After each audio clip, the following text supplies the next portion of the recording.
Now, once again, Raymond Arroyo. Welcome back to The World Over, the Father's Day edition. My next guest is normally out covering politics, but tonight he shares the moving story of how he reconnected with his son and discovered a great gift.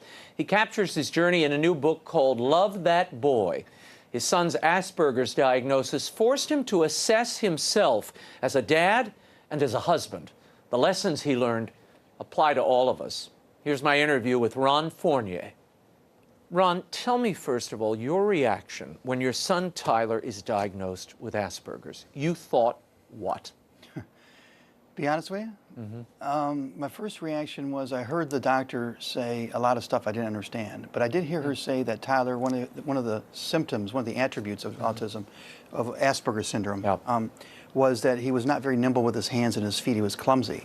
And I asked her, so is that why he's not any good at sports? That was my first reaction. She looks at my wife, my saint of a wife, and kind of gives her a disappointing glance and says to me, well, yeah, that's why he's no good at sports. It's also, Ron, probably why he doesn't like sports. So right then I realized my first reaction was, you know what, you've got to make this about him and not about you. And I started to realize that this expectation I had for my boy, that he was going to be a jock like I was, like my dad was. No, you talk about that in the book. It really indicts, it makes everybody kind of look inward. I hope. This kind of sports expectation we have for our boys because of the national fixation with sports. You just assume, even in this, especially in this town, people are upset. My lacrosse player, he's a wrestler. It really comes to personify malehood in Washington. It does. You know what? And it's even bigger and more nefarious than that. And the chapter on sports, I broadened it out to all the things that we want our kids to be superstars at. Ballerinas. You know, there's a scene in here where a woman is literally pushing her kid into a ballerina. We want to be ballerinas. We want them to be the best bakers. We want them to be, you know, the best sports figures. We want to be a superstar at something. You know why? Because they're a reflection of us. And that's the first mistake we made. We're supposed to be a reflection out of us. Who are they supposed to be a reflection of? The problem is we drag a lot of baggage into parenthood from our childhoods, and we're raising kids in awfully scary times. So we want them to do good. We're scared for them. We love them very much, so we put all these expectations on them. You're going to be a superstar. You're going to be a genius. You're going to be normal. You're going to be popular. And if we don't watch out, those expectations do more than shape our kids. They can misshape our kids. You were watching a television show with your wife, you relate in the book, that sort of tipped you off to what Tyler might be enduring. Actually, it's worse. I wasn't watching it with her. I was on the road. Oh, that's right. Mr. Busy Guy, Mr. Super, super covering the campaign. Stroking my ego. She's at home watching an NBC show called Parenthood, and one of the characters in it is a young boy named Alex, and Alex has Asperger's syndrome, a phrase my wife and I had never heard, and she recognizes Tyler and Alex. Has a hard time making eye contact, is socially inept, no social grace, is a sweet boy, a smart boy, but socially inept. And then she sees 2 or 3 episodes into it, she sees the boy getting help. And that's when she says, you know what? So she has me watch it. I come home from the trip. I missed like 5 or 6 episodes. I'm up one night. I start at 11 o'clock and I download them all. And I'm by 2 in the morning, I'm just crying. Partly out of fear. My boy might have autism. But partly as I look back at it, on a relief. This is what it is. And for men, we tend to want to fight or flight. And I think up until then, I was fleeing. But now I had something that maybe I could fix this. As I read that, I was thinking that great Tennessee Williams line, seeking to find in motion what was lost in time. Have you ever heard that line? It's from The Glass Menagerie. I have. And as I read that, I thought... years. I just got a tingle. Yeah, no, it's How did you connect that with this? Well, when I was reading the book, I thought of... Well, I did The Glass Menagerie years ago, and that line came sort of flooded back to me when I read... Well, and I see myself during your tours, you're out covering things, I got to go, I got to do this, and I'm doing it for the family. Which is how we rationalize it. And part of it's it true. We're good. We try to be good men, but you're really doing it for yourself. You can overkill. You, incidentally, are a member of the Knights of Columbus. Tell me about the role, first of all, that your faith played in dealing with the diagnosis of your son and walking him through this journey, and then the role that the Knights of Columbus played in Tyler's journey. Will do. You know, my faith helped me realize how important the fact is that all of our children are a gift, and that life is a gift. And I just can't begin to tell you what my faith meant to me. You know, it held us together in the hardest times. My wife is a Catholic as well. And the Knights of Columbus is a big part of it because it's our community. I belong to the Edward White Council in Arlington, Virginia, just a great group of men and women. The women are very involved in our council. My wife and I for years have been having our date nights there. We call it K-N-I-G-H-T every Friday. Have our steak and a couple beers and a glass of wine. And it's literally where, when we start writing this book, I knew I had to understand her better. If I was going to be introspective about myself, I had to understand her better. So I turned on a tape recorder one night over dinner at the Knights. And I interviewed her, and you'd be surprised, actually you might not be, but I was very disengaged from the conversation emotionally. I interviewed her. I mean, it was a really good interview, but I didn't really get what I got out of her until I replayed it back about 3 months later when I was actually writing the book, and I'm transcribing. Right. And now I'm hearing her say things like, well, I've always known what I had. What I didn't realize was how I was making her feel and how she felt I was taking her for granted. And how things like, I didn't talk about work much at home because I was trying to compartmentalize. And she says, but that made me feel like you didn't think I was worth being talked to about work. And I had nothing to talk about except raising the kids and changing diapers. And you'd come home from an exciting event. We talked about 9/11. When I stayed behind in the White House 90 minutes after it was evacuated because I'm filing.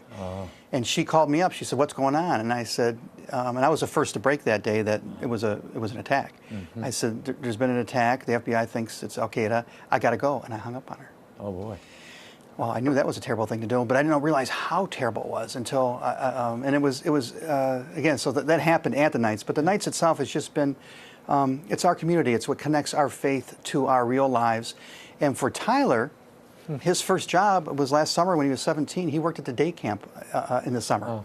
And my wife and I, Lori and I, actually left town for 2 weeks, left him alone with his older sister, who was in her early 20s, was basically doing her own thing. And he got up every day, got himself showered, got himself fed, walked up to the Knights, did the job. He loves little kids. And it was good for me and Lori to know that, okay, he was going to have a real job, but he would be surrounded by people who loved him and got him.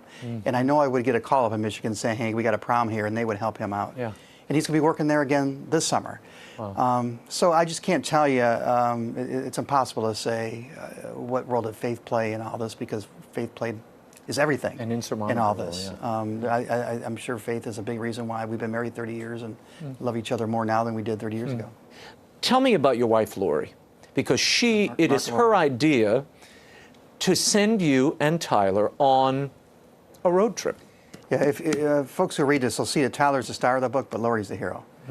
We're walking out of the doctor's office, and if we get a chance to meet my wife, she's got these beautiful blue eyes, and they're puddled with tears, and she's saying, you got to step up. I mean, we're walking out of the doctor's office. You got to step up, spend more time with him. You got to step up and get him out in the world. And we get in the car, and she says, you know what you're going to do? You're going to go to presidential sites, presidential libraries and homes, because Tyler's fixation at the time, still is history. And by the way, fixation, obsession was something we just learned was part of autism. And the presidency, you know, Mr. Hotshot, is what kept you away from the family so much. So you're going to use your job now to help our family. Go on these road trips, which I start calling guilt trips. Well, you do it. I mean, you do it in a facetious way. I mean, it's well, I was working through a lot of guilt, but I loved the trips. I loved spending time with Tyler. I learned a lot about him, doing the trips, the historical trips, and then I came back and I thought I was done. And she says, now go see if Bill Clinton and George Bush will meet with him. Wouldn't it be great if he could have that experience? If he can talk to a former president, he can talk to anybody. And I'm like, haven't you seen what I've written about that? Yeah, forget, they'll never see me. They'll never see me. And I want to hold that. We're going to leave that as a cliffhanger. I'm sorry. What I love is you relate some of the conversation as you drive. You even talk about grabbing your notebook and you're writing on the steering column. Yeah, my wife was upset about that when she saw that, Just don't tell the state troopers. But there's one point where you say, the problem here isn't my son, it isn't autism, it's me.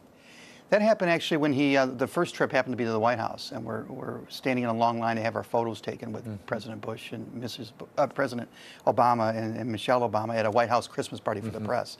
And the whole time in line, 45 minutes, he's saying, hello, Mr. President, nice to meet you. Hello, Mr. President, nice to meet you. He's practicing what comes naturally to us the whole time, 45, hello, Mr. President, nice to meet you.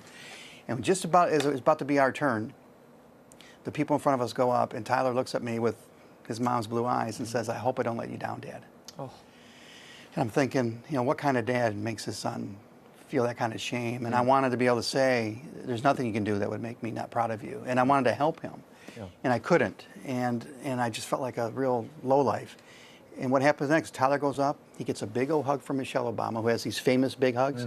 And for an Aspie, they don't like to be touched. Right, they don't like He took it, intimacy. and then he walked up and he shook the president, looked him in the eyes, and that's when I turned around and I'm looking at the camera to have her photo taken. I'm thinking, he's not the problem, and autism's not the problem. I got to get my act together. It was a hard moment.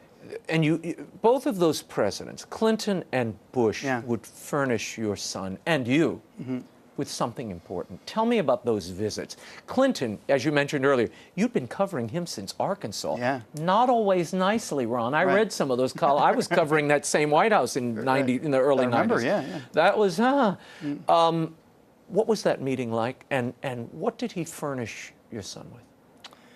Literally, he gave him 2 books. One he pulled off his shelf with 2 polar bears fighting, and Tyler noticed it, and they're talking about how odd it is that 2 polar bears fighting, that it's hard to find the pictures of that. I'm thinking, only Bill Clinton and Tyler would even know this. Yeah. The other was he had planned to give Tyler, Tyler's favorite president was TR, and that's Bill Clinton's favorite president. So he gave him 1990 first edition of Teddy Roosevelt's letters to his children. Metaphorically, more importantly, what he gave me was an understanding that, you know, as great of a social animal as Bill Clinton is, he was not very socially smooth with Tyler. He didn't notice that Tyler was getting kind of bored, and that Bill Clinton was fixated on a topic, which was himself and TR and his comparison. And those are 2 functions of autism. You say he's doing his professorial routine. Right. Which now Bill Clinton isn't autistic, obviously, but he was being socially awkward. So I thought to myself, you know, why am I so worried about my own son's rough edges? And on the way out of the room, I said to Tyler, "What'd you think?" And Bill Clinton's just ahead of us, and Tyler says, he's nice. He likes to talk about himself and his stuff, which is what you usually say about a young Aspie. Yeah. I said, like you, son? They're very blunt. Right? Let me tell you, it's like every person I've ever met with autism, there are so many wonderful gifts, and one of them is raw honesty, brutal, bold, stark truth. And I make my living, you know, dealing with spin, and I have a son who couldn't lie if you paid him. And it's one of his great gifts, and I'm glad you mentioned that. These young men and women have great gifts that we as a society have to recognize. They do. Well, as I read it, I thought the bluntness, the clarity, the clear eyes they see the world at, and they're able to quickly and spontaneously communicate. Brilliant minds. We would have in the moment. Filter, stop it, don't say it. And the other thing, they are vessels for and instigators of love, like no people I know. Well, you've been there, haven't you? Well, I've met a lot of people who they come to me at book signings. He's the most loving boy you ever want to meet. Yeah. That's where the title comes from. Can I tell you about Bill Clinton? About George Bush? George Bush. So when he was real young, I was leaving the White House beat shortly after you and I were covering it. And a tradition is when you leave the beat, it's been going back for many presidents, the family says goodbye, comes in real quickly. So for our quick visit, Tyler comes in, and he's 5-year-old. He wasn't even diagnosed yet, but he's very, he comes in, he's talking real fast about Barney the dog and Roosevelt's dog, and I'm worried that I got that anxious feeling. He's embarrassing himself, he's embarrassing me. And George Bush could sense what was going on, and he grabs me by the hand, and he looks, he gets this close, and he says, "Love that boy." Like it was a presidential directive. Wow. And at the time I thought, that's a nice thing to say. He's telling me to love that boy despite the fact that he's quirky.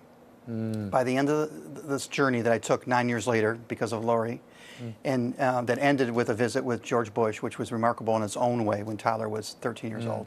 By the end of all this, I realized, no, the message isn't love that boy despite the fact that he's quirky. Love that boy despite his differences. Love him because of what makes him different. And that's the message for all of our children, for any parent. And this book is for any parent. Love your children because of what makes them different. And I wish I'd known that when I was starting on this journey as a parent. No, well, I love the title. I love the backstory, and I love this book. It is a warm, introspective, and I think generous book of life lessons that you learn from your son, and it at the same time celebrates the beauty and the wonder of people that are different, but in some ways better than the people we think of as normal. You got that right. And that's what I loved about this book. God bless you. And your eyes. Thank you, Ron Fournier. Great to have you, and thank you for Tyler. Thank you. Ron Fournier's new book, Love That Boy, What 2 Presidents, 8 Road Trips, and My Son Taught Me About a Parent's Expectations. It's available now at bookstores everywhere and online.